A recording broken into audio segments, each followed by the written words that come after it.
Le fer froid pénétra dans son crâne avec un bruit semblable à celui d'une crête d'os brisée. Il y avait 4 témoins, le médecin, le forgeron, le moine et le vieux valet de chambre. Personne ne cria, seul le prince. Il ne perdit pas immédiatement connaissance, mais resta immobile, comme s'il écoutait le grondement dans son crâne. Puis, il leva la tête vers le plafond et se mit à crier si fort que les vitres de la chapelle se fissurèrent. Cela dura 5 coups de cloche. Au 6e, il s'affaissa, remuant les doigts, et un liquide épais et sombre, mêlé de flocons d'os, coula dessous sa couronne. C'est ainsi que commença le règne de Henri le Fer de Lance. Tout cela se passa au début du mois de janvier de l'an 1305 en Saxe. Le froid était glacial et le corps du duc précédent n'avait pas encore eu le temps de se décomposer. Il était conservé dans une crypte glacée où les serviteurs grelottaient également. Le fils cadet, Henri, âgé de 20 ans, n'était pas destiné à hériter du trône. Mais l'aîné, Guillaume, s'était enfui en Bourgogne après avoir été arrêté en possession d'une Bible calviniste. Quant au cadet, Hans, il s'était étouffé avec son propre vomi lors d'un bal à Leipzig. Selon les rumeurs, on l'aurait empoisonné avec du mercure.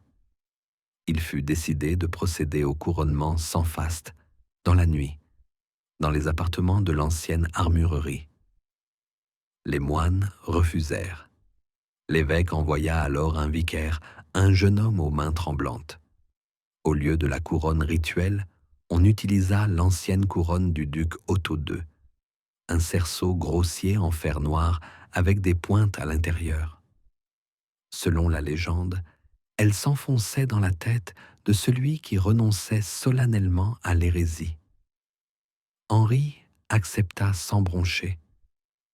Personne ne savait que ces dernières semaines, il avait dormi la tête plongée dans un bassin d'eau glacée et s'était fait fouetter avant de s'endormir, dans l'espoir que la douleur le débarrasserait des voix. 2 jours après son couronnement, il ne reconnaissait plus sa sœur et ordonnait qu'on la mette à mort pour sorcellerie.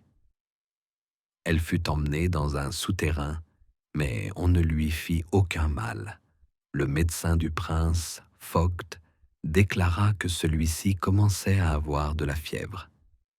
Il écrivit « Son Altesse présente sous la peau des œdèmes de la couleur de la résine séchée. La langue est recouverte d'une pellicule noire. Les yeux sont exorbités et une odeur nauséabonde s'échappe de ses oreilles.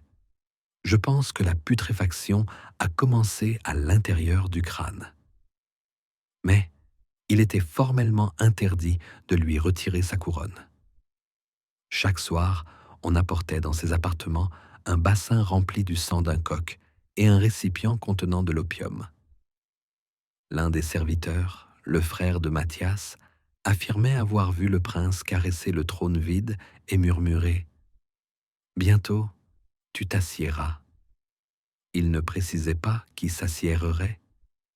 La 4e nuit, vers minuit, les gardes entendirent un grincement. Henri était assis dans son fauteuil et des clous de forgeron rampaient sur son front.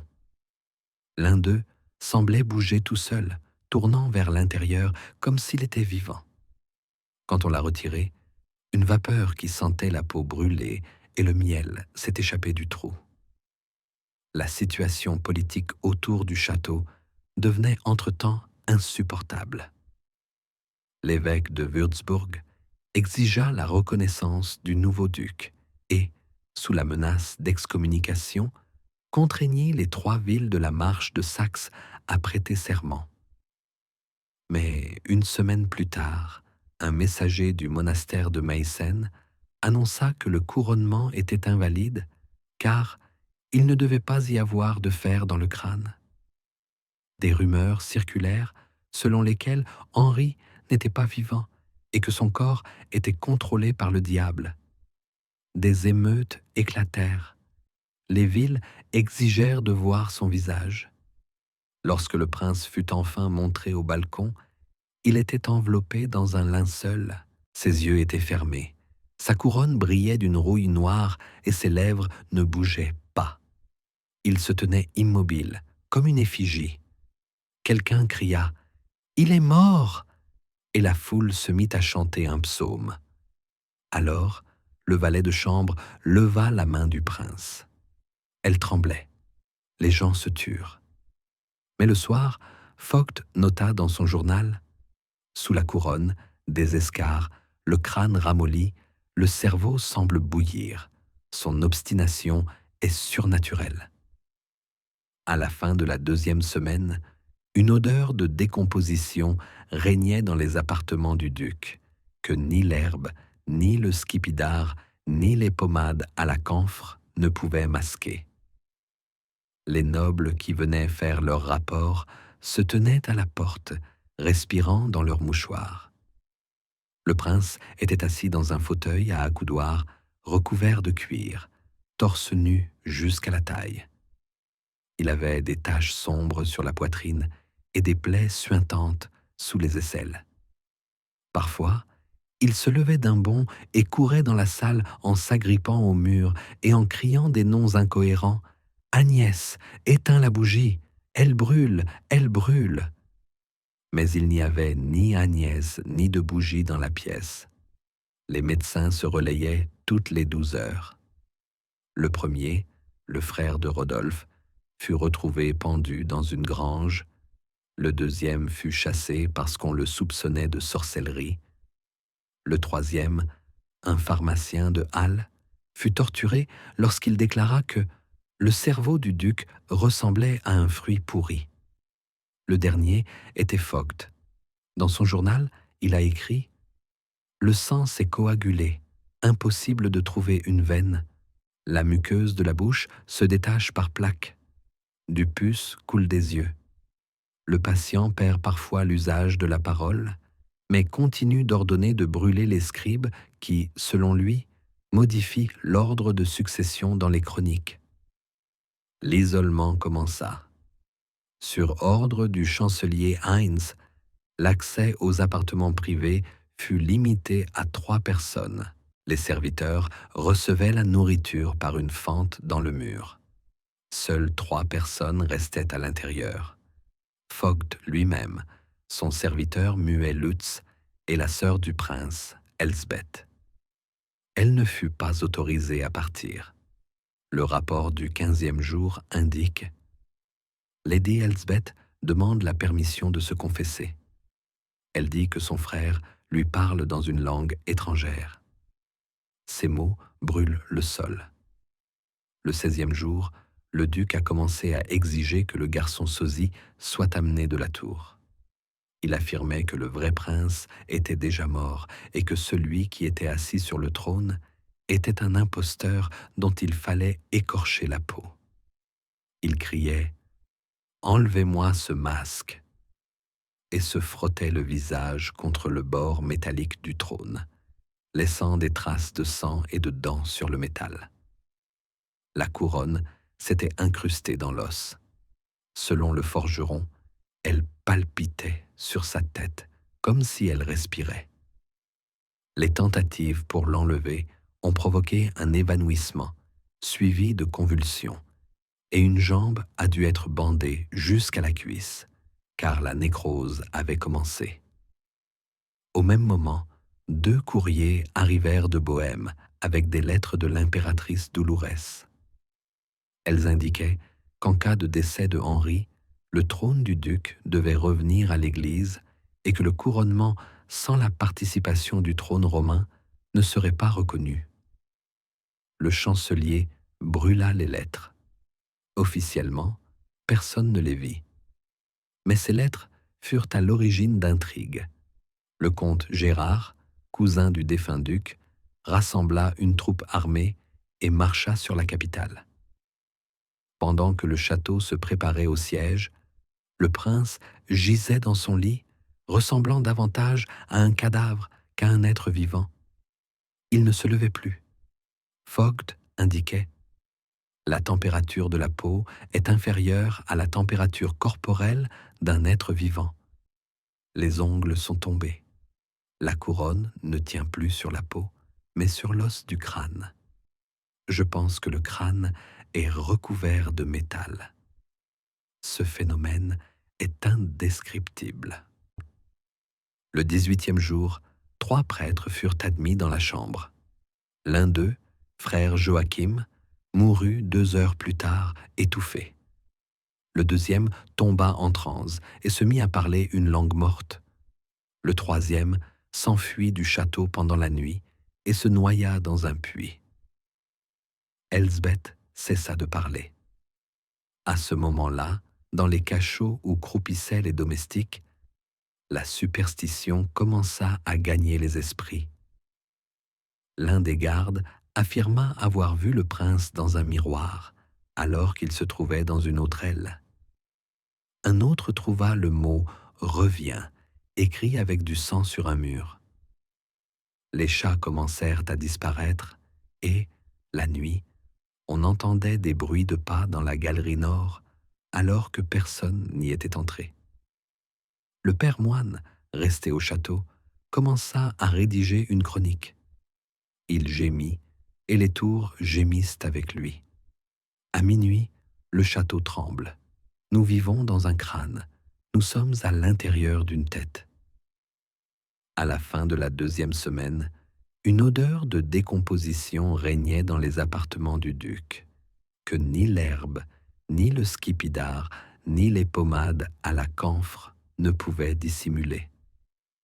Les nobles qui venaient faire leur rapport se tenaient à la porte, respirant dans leurs mouchoirs. Le prince était assis dans un fauteuil à accoudoir recouvert de cuir, nu jusqu'à la taille. Il avait des taches sombres sur la poitrine et des plaies suintantes sous les aisselles. Parfois, il se levait d'un bond et courait dans la salle en s'agrippant au mur et en criant des noms incohérents. « Agnès, éteins la bougie, elle brûle, elle brûle !» Mais il n'y avait ni Agnès ni de bougie dans la pièce. Les médecins se relayaient toutes les 12 heures.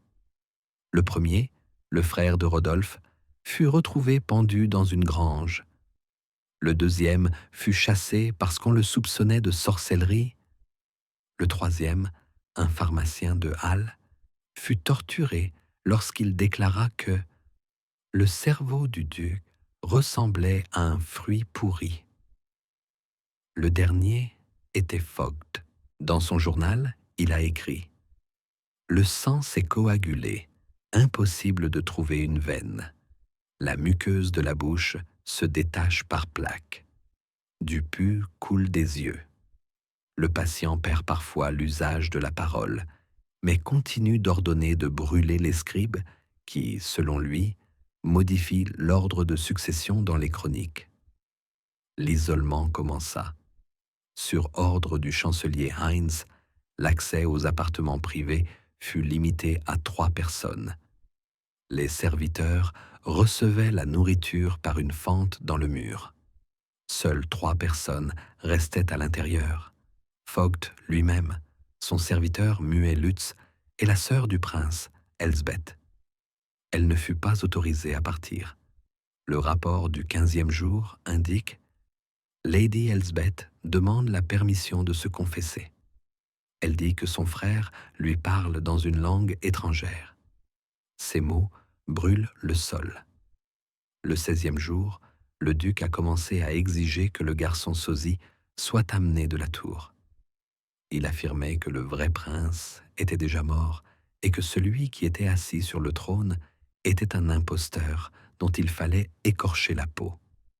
Il criait « Enlevez-moi ce masque !» et se frottait le visage contre le bord métallique du trône, laissant des traces de sang et de dents sur le métal. La couronne s'était incrustée dans l'os. Selon le forgeron, elle palpitait sur sa tête comme si elle respirait. Les tentatives pour l'enlever ont provoqué un évanouissement, suivi de convulsions, et une jambe a dû être bandée jusqu'à la cuisse car la nécrose avait commencé. Au même moment, 2 courriers arrivèrent de Bohême avec des lettres de l'impératrice Doulourès. Elles indiquaient qu'en cas de décès de Henri, le trône du duc devait revenir à l'Église et que le couronnement sans la participation du trône romain ne serait pas reconnu. Le chancelier brûla les lettres. Officiellement, personne ne les vit. Mais ces lettres furent à l'origine d'intrigues. Le comte Gérard, cousin du défunt duc, rassembla une troupe armée et marcha sur la capitale. Pendant que le château se préparait au siège, le prince gisait dans son lit, ressemblant davantage à un cadavre qu'à un être vivant. Il ne se levait plus.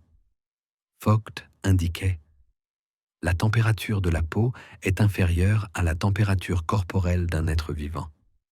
Les ongles sont tombés. La couronne ne tient plus sur la peau, mais sur l'os du crâne.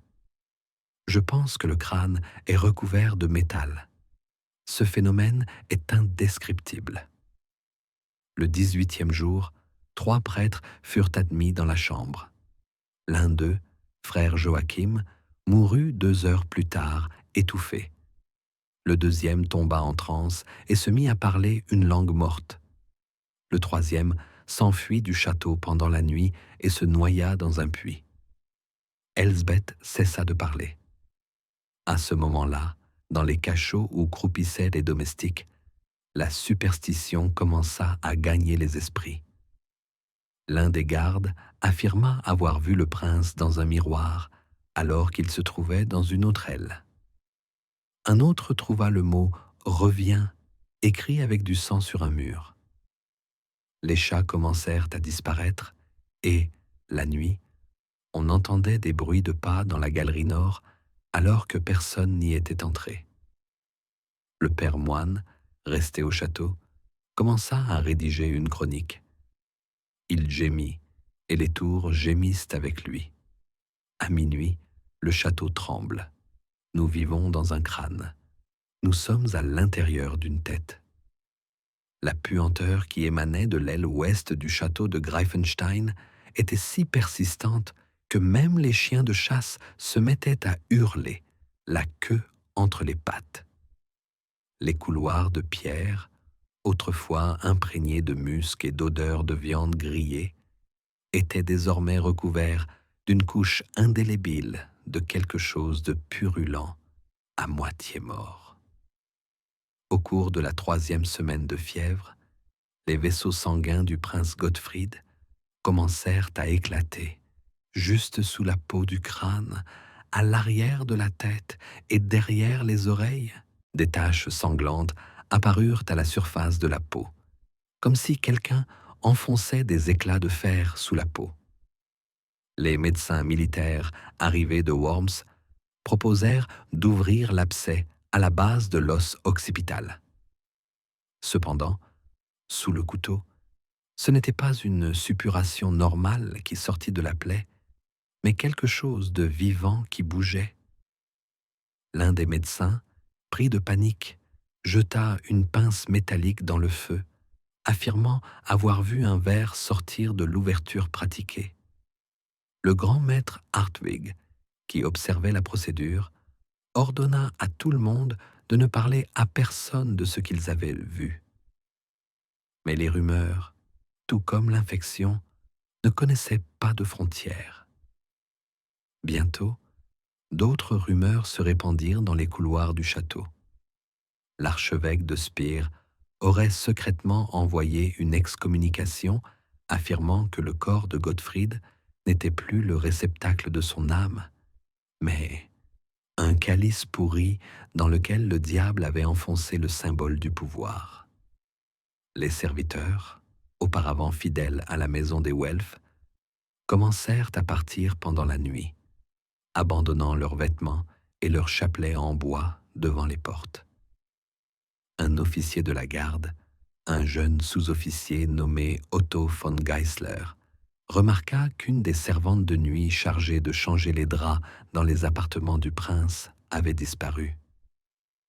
Son corps fut retrouvé à l'extérieur de la citadelle, le visage écorché et les orbites vides, comme si sa mort n'était pas due à un acte humain, mais à quelque chose, à l'intérieur. Certains dirent qu'elle avait entendu la nuit la voix du prince l'appelant par son nom, alors que celui-ci était sous opium et incapable de parler depuis plus de 2 jours.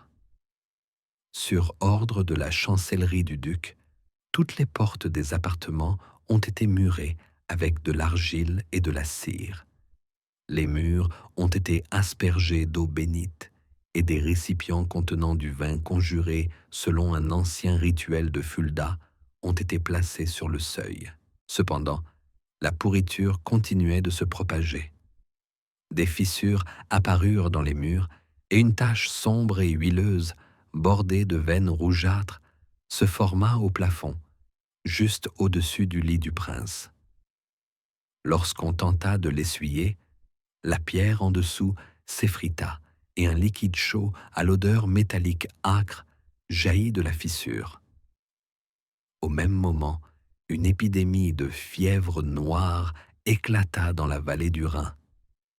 Seuls les hommes de plus de 40 ans étaient touchés, principalement ceux qui avaient autrefois servi dans l'entourage de Gottfried. Certains y virent un signe de châtiment. Des rumeurs se répandirent parmi la noblesse selon lesquelles le prince avait conclu un pacte avec les moines albigeans, autrefois chassés de Toulouse, et que la couronne enfoncée dans son crâne n'était pas un symbole de pouvoir, mais un sceau qui enfermait quelque chose à l'intérieur. De plus en plus souvent, le prince poussait des cris dans son sommeil, sans même reprendre conscience. Sa bouche était remplie de poids pour l'empêcher de se mordre la langue qui commençait à se nécroser à la base. Au matin, elle était presque entièrement coupée, et les gémissements du prince ressemblaient à des cris inaudibles, comme s'il essayait d'avaler les mots qu'il craignait. Les 2 prêtres présents à ce moment-là quittèrent par la suite la vie monastique. Le 3e jour après la crise nocturne, le prince commença à vomir un liquide noir. Les notes du médecin du monastère de Waldsburg indiquaient que quelque chose de visqueux, comme de la bière chaude, mais avec une odeur de fer rouillé et de terre enterrée, s'écoulait du corps.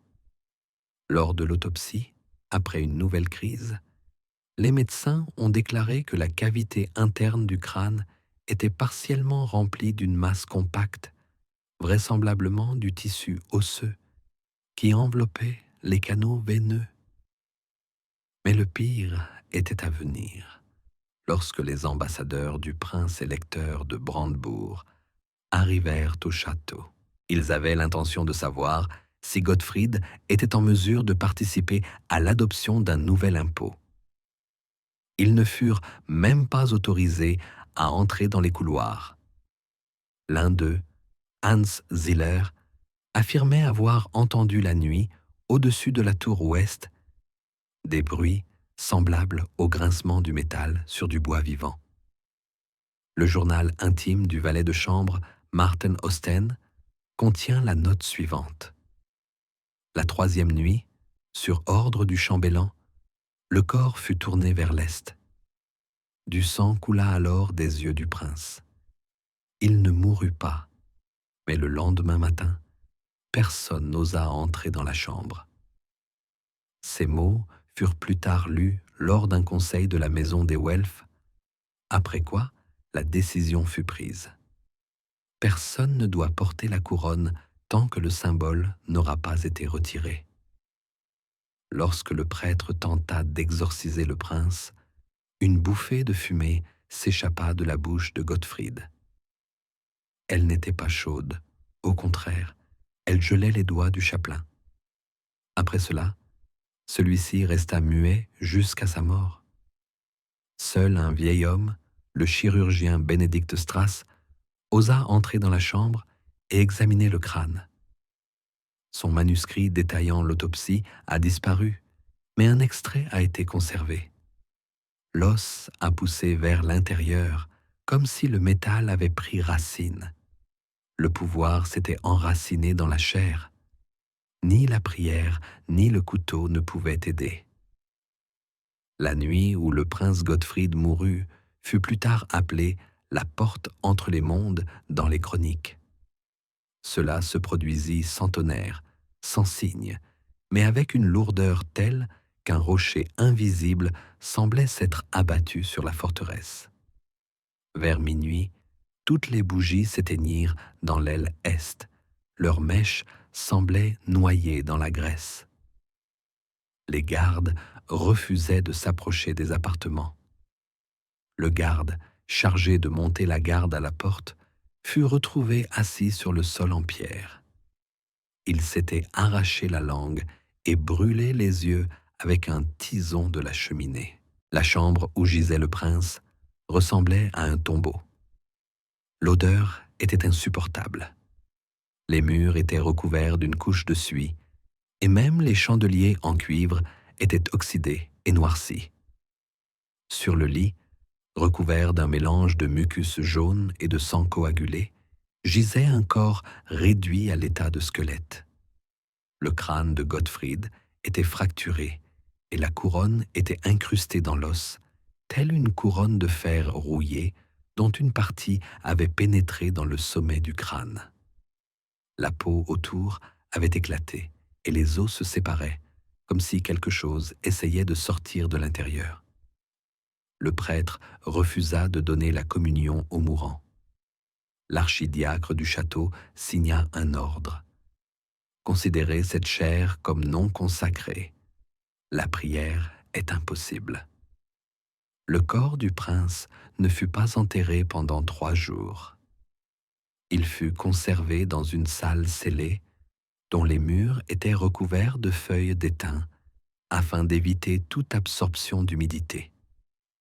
Cependant, le liquide s'échappait tout de même, brûlant les mains et provoquant une desquamation de la peau dès le premier contact. La chancellerie du palais tenta de dissimuler les détails de la mort, déclarant que Gottfried était parti en paix et dans la grâce.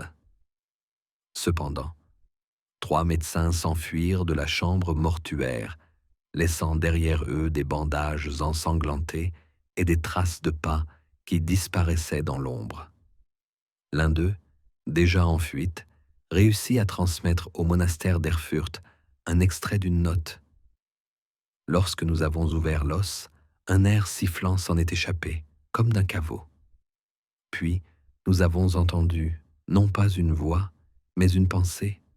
Elle ordonnait de battre en retraite. L'enterrement eut lieu dans la nuit, sans sonnerie de cloche. Le catafalque était porté par 12 condamnés à qui on avait promis la grâce. Aucun d'entre eux ne survécut jusqu'au printemps. La tombe fut scellée avec du plomb et surmontée d'une croix taillée dans une racine d'aulne. 7 jours plus tard, la croix était noircie. Une tuerie éclata au sein de la dynastie des Welf. Le frère aîné du prince, Bernard, refusa de porter la même couronne. Voici ce qu'il déclara lors d'une réunion de la noblesse. « Je ne mettrai pas sur ma tête l'instrument de ma propre mort. » Le conseil de la couronne se divisa. L'un des proches du chancelier, Günther von Ayhan, fut retrouvé mort. Son crâne était fracassé et à l'intérieur se trouvait un fil de fer tordu, enfoncé dans le front. Était-ce une tentative de recréer le symbole ou un acte de vengeance? Nul ne le sait. Des lettres provenant des terres voisines faisaient allusion à un pacte des os. Avant sa mort, Gottfried aurait confié sa volonté non pas aux vivants, mais aux morts. La chronique du monastère d'Augsbourg rapporte que, la nuit de la mort du prince, 3 lampes se sont allumées d'elles-mêmes sur l'ancien autel où l'on baptisait autrefois les apostates. Les ecclésiastiques ont catégoriquement refusé de reconnaître cela comme un miracle. L'un d'eux a écrit « Le Seigneur se tait, et ce qu'il dit n'est pas sa voix. » Une fièvre s'empara du château. Dans les villages autour de la forteresse, des enfants commencèrent à mourir avec une bande sombre sur le front, ressemblant à un ruban courbé. Les médecins ne pouvaient expliquer ce phénomène. S'agissait-il de sang, de vapeur ou d'un héritage? La panique gagna la capitale. Le grand chambellan Hartwig fut pendu à la porte du château sur ordre du nouveau régent. Son corps fut laissé là toute la nuit, mais au matin, il avait disparu et seul un morceau de couronne restait sous la potence. 4 mois passèrent. Les cendres du prince ne furent pas transformées en reliques et aucune canonisation n'eut lieu. Aucune église ne prit son nom. Cependant, des rumeurs commencèrent à circuler dans les environs. Les enfants sans nom nés après le solstice d'automne avaient un os frontal plus dur que la normale. On les appelait les porteurs du sceau. Un monastère de Basse-Saxe fut entièrement incendié, ainsi que la bibliothèque où était conservé le traité sur l'os qui soutient le pouvoir. L'ambassadeur de Venise, dans un rapport envoyé à son pays, écrivit « La mort d'un prince a transformé une couronne rouillée en encre de l'enfer. » Un an plus tard, un texte intitulé « La malédiction du trône des Welfs » se répandit dans les cercles ecclésiastiques, affirmant que le pouvoir enfoncé dans la chair dévore à la fois la chair et le pouvoir. L'histoire de Gottfried ne s'est pas terminée avec sa mort. Elle a germé dans ses enfants, dans le fer, dans la terre. La couronne, comme on le dit aujourd'hui, ne repose plus dans le cercueil. Elle a disparu, et personne ne sait où elle se trouve.